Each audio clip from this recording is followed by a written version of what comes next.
ఒక్కటి సార్ నేను నా ఆవేదన సార్ కాంగ్రెస్ నేను retired LFL head master Warangal నుండి వచ్చాను సార్. నా పేరు కె సుధాకర్. 398 చేసినాం సార్, మేము 390 చేసినాం. మాకు ఇవి రావాలి సార్. ఒక్కటి సార్, కాంగ్రెస్ అధిష్టానాన్ని నేను ప్రశ్నించదలుచుకున్నా సార్. కాంగ్రెస్ అధిష్టానాన్ని నమ్మి మేము రాహుల్ గాంధీ రాజ్యాంగం చేతిలో పట్టుకొని ప్రపంచం అంతా తిరుగుతాండు, జంజీ ఉద్యమంలో పోయిండు. మరి ఈ వృద్ధులు మా పిఆర్సీ రాక 3 సంవత్సరాల నుంచి మాది పిఆర్సీ లేక మేము ఆకలితో అలమటిస్తున్నాం. మా గాథ వాళ్ళకి వినిపించడం లేదా? ఇప్పుడు ఎవరు మోసం చేయడానికి రాజ్యాంగం పట్టుకొని తిరుగుతాడు? ఇది రాజ్యాంగపరమైన హక్కులు కావా? రాజ్యాంగాన్ని వాళ్ళే రాసుకుంటూ రాజ్యాంగాన్ని పట్టుకొని తిరుగుతాడు. మా రాజ్యాంగపరం నమ్మించిండు మమ్మల్ని రాహుల్ గాంధీ, మమ్మల్ని నమ్మించి మా డిమాండ్, మా రాజ్యాంగపరంగా రావాల్సిన కోరికలన్నింటినీ 15 రోజులలో మీ డిఎల్ ఇచ్చేస్తాం, 6 నెలల్లో మీ పిఆర్సీ ఇచ్చేస్తాం, మీకు హెల్త్ కార్డులు ఇస్తాము, మీ 398 సర్వీస్ కట్టిస్తాము, ప్రమోషనల్ ఇంక్రిమెంట్లు ఇస్తాము, పెన్షన్ బెనిఫిట్స్ ఇస్తామని 2018 ఎలక్షన్ల ముందు వాళ్ళను దాంట్లో పెట్టిండు. ఇప్పుడు పెట్టిండు. మరి రాజ్యాంగం ఎక్కడ అమలవుతాం సార్? తన పాలిత రాష్ట్రంలో రాజ్యాంగం అమలవుతాం లేదు. తను కన్నేసుకొని చూడా సార్? తన నాయకత్వం కింద ఏం చేస్తానని చూడా సార్? మనం ఎవరిని చూసి ఓట్లు వేయాలి సార్? ఇక్కడ నాయకత్వాలను చూసి అయితే ఓట్లు వేయలేదు సార్. రాహుల్ గాంధీని చూసి ఓట్లు వేసినాం.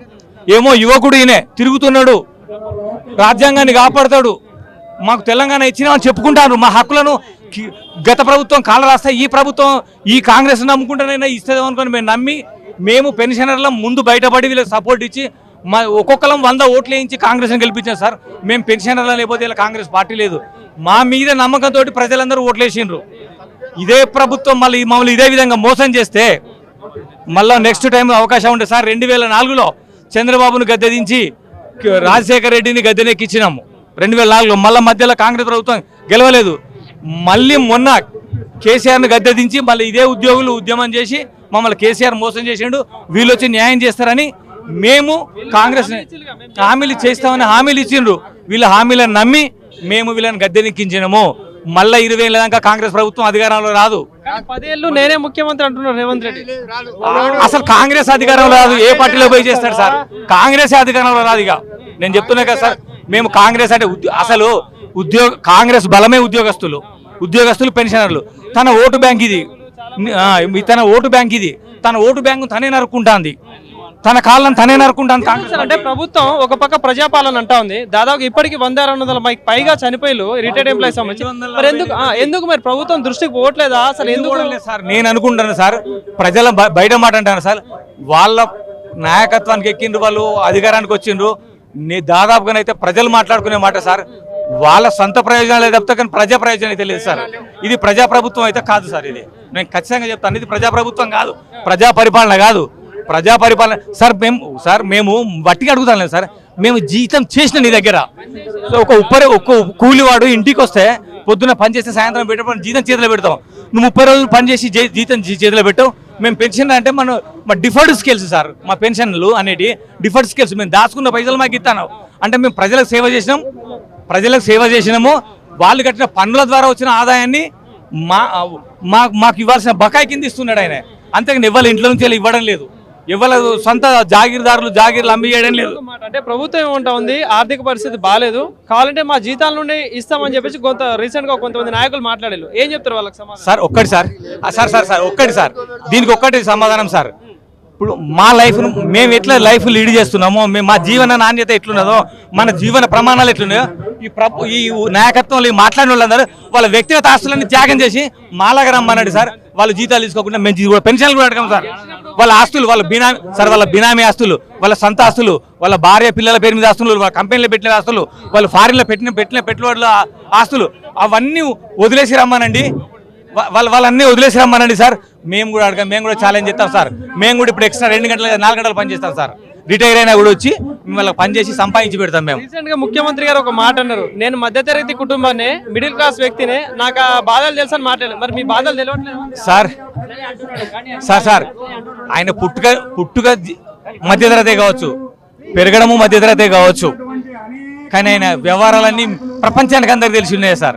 ఆ మాట మా అభ్యవేయడానికి తప్ప కానీ నిజమైతే కాదు సార్. ఆయన ఇప్పుడు మధ్యతరగతి జీవితం గడుపుతాడు సార్. ఆయన ఉన్న ఇల్లు చూద్దాం సార్, మధ్యతరగతి ఇల్లేనా? ఆయన తిరిగే మధ్యతరగతి తిరిగేనా సార్? పని చేసి డబ్బులు అడుగుతున్నాం సార్. మేము పని చేసి డబ్బులు జీతం ఇవ్వడం అంటే ఫ్రీగా ఇచ్చేది కదా సార్. 30 రోజులు పని చేస్తేనే 31 జీతం ఇస్తున్నారు సార్. మరి ఈ ప్రభుత్వం అంటే ఎవరు అవపడతారు సార్? ఉద్యోగి అవపడతారు. ప్రభుత్వం అనేది ఒక విద్య. ఉద్యోగి లేకపోతే ప్రభుత్వం ఎక్కడి సార్? ఈ ప్రభుత్వానికి వచ్చే ఇన్కమ్ అంతా ఉద్యోగి సంపాదించి పెట్టినే, ఉద్యోగి వసూలు చేసి ఇచ్చినే. అవే మళ్ళా ఉద్యోగులు వాని కూలి వానికి ఇవ్వడానికి ఏమున్నది సార్? అంటే ఇప్పుడు ఇదే ఉద్యోగులు పని చేయకపోతే ఈ ప్రభుత్వాలు నడుస్తాయా? నడవదు. ఉద్యోగులు లేకపోతే ప్రభుత్వం ఉండలేదు సార్. ఉద్యోగులు లేకపోతే ప్రభుత్వం విద్య సార్. ఇప్పుడు ఒక సామాన్యుడు ఎవరు చెప్పుకుంటాడు సార్? ఓ సామాన్యుడు తన కష్టాన్ని ఎవరు చెప్పుకోవాలి? ఎవరైనా కొడితే పోలీస్ స్టేషన్ పోయి చెప్పుకుంటాడు. ఏదైనా అవసరం ఉంటే రేషన్ కార్డు అవసరం ఉంటే మరో దగ్గరికి పోతాడు. డైరెక్ట్ ముఖ్యమంత్రి అయితే ఇవ్వడు కదా సార్. కాదు కదా, ప్రభుత్వ ఉద్యోగి ప్రభుత్వం వాళ్ళ ద్వారా మేము నియమితులైనాం, ప్రజా సేవ చేస్తున్నాం. మాకు రావాల్సిన ఇవ్వడం ఉచితాలు కావు సార్. మాకు ఉచితాలు కావు, అవి ఉచితాలు కావు. దయచేసి మేము సంఘ వ్యతిరేక శక్తులం కాదు, మేము ఉగ్రవాదులం కాదు, మేము కూర్చుని తినే సోమరిపోతులం కాదు. మేము శ్రమ చేసి మా హక్కులు అడుగుతున్నాం. మేము ఇచ్చిన పైసలు అడుగుతున్నాం. మాకు మేము ఇన్ని రోజులు చేసినాము, మీరు మాకు హామీ ఇచ్చిండ్రు, మీరు మాకు ఓట్లు వేయండి, మేము గెలిపించిన తర్వాత గత ప్రభుత్వాలు చేసిన అన్యాయాన్ని సరిదిద్ది మీకు న్యాయం చేస్తామని పదే మాకు హామీలు ఇచ్చిండ్రు. మీ అధినాయకత్వం హామీలు ఇచ్చిండ్రు, నాయకత్వం ఇక్కడున్న రాష్ట్ర నాయకత్వం హామీలు ఇచ్చిండ్రు, జిల్లా నాయకత్వం హామీలు ఇచ్చిండ్రు, మా దగ్గర నిలబడే స్థానిక ప్రజాప్రతినిధులు కూడా హామీలు ఇచ్చిండ్రు. కానీ ఇప్పుడు మమ్మల్ని మర్చిపోయిండ్రు. తినక ముందు విస్తరాకును మంచిగా దాచుకుంటాము, తిన్న తర్వాత విస్తరాకును తీసుకొని పెంట మీద పడేస్తాము. ఇప్పుడు మా పెన్షన్ల పరిస్థితి, ఉద్యోగుల పరిస్థితి అట్లనే ఉన్నది.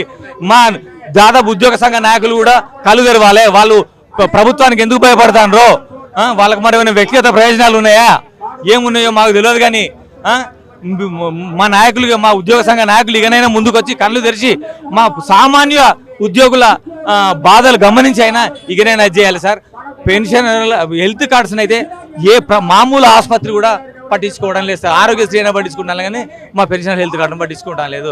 మాకు అప్పు కూడా పుడతాను లేదు సార్. బయట అప్పు కూడా ఇప్పుడు 10 రూపాయలు నమ్మిస్తాలేడు. మీకు జీతం పేరు కూడా అసంభవం వచ్చాడా? మీకు ఉన్నే ఇచ్చుడు కష్టము. మీకు అప్పు కూడా ఇయ్యం. కిరాణా దుకాణాల ఖాతా కూడా ఇస్తాను లేదు సార్. తినడానికి బియ్యం కూడా ఉద్దర పుడతాను లేవు, పప్పులు కూడా ఉద్దర పుడతాను లేవు కిరాణా దుకాణాలు. ఎందుకంటే ప్రభుత్వ ఉద్యోగుల పరిస్థితి నీచాతి ఉన్నది. ఇప్పుడు ఆర్థిక పరిస్థితి కనిష్టంగా ఉన్నది.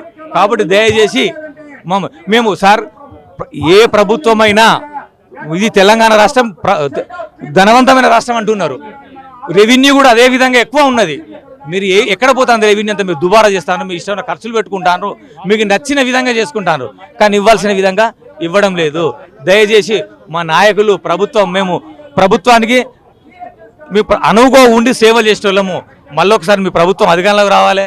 మాకు ఇప్పుడు పిఆర్సీ వెంటనే ప్రకటించండి. 2028లో కూడా మళ్ళీ పిఆర్సీ ఐఆర్ తోటి పిఆర్సీ ప్రకటించండి. అన్ని మాకు రావాల్సిన బెనిఫిట్స్ ఇవ్వండి. 2020 ఎలక్షన్లో కూడా మీదే కాంగ్రెస్ ప్రభుత్వాన్ని మేము గెలిపిస్తాం. ఒకవేళ మీరు ఇవ్వలేదనుకో సార్, ఇక మరి అది వాళ్ళకి తెలిసిన విషయమే, తెలిసిన అంతే.